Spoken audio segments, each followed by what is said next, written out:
আজকের রেসিপি পাতা পিঠে। জল, নুন, চিনি। জলটি ভালোভাবে ফুটে উঠলে চালের গুঁড়ো দিয়ে নেড়ে চেড়ে জলটি শুকিয়ে নেব। এরপর হাতে ভালোভাবে মেখে একটি মণ্ড বানিয়ে নেব। ওই মণ্ড থেকে গোল গোল করে চ্যাপ্টা করে পাতার উপরে দিয়ে এইভাবে ওপরে তিল ও গুড়ের পুর দিয়ে পাতাটি মুড়ে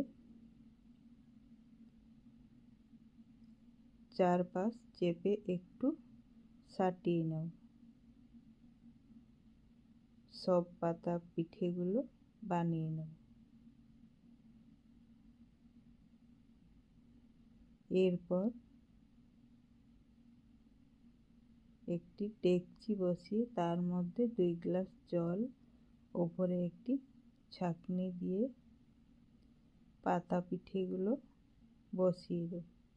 ঢাকা দিয়ে 15 থেকে 20 মিনিট রান্না করব। গ্যাসের আঁচ বন্ধ করে ঠান্ডা করে পাতা পিঠেগুলো এক একটি পাতা খুলে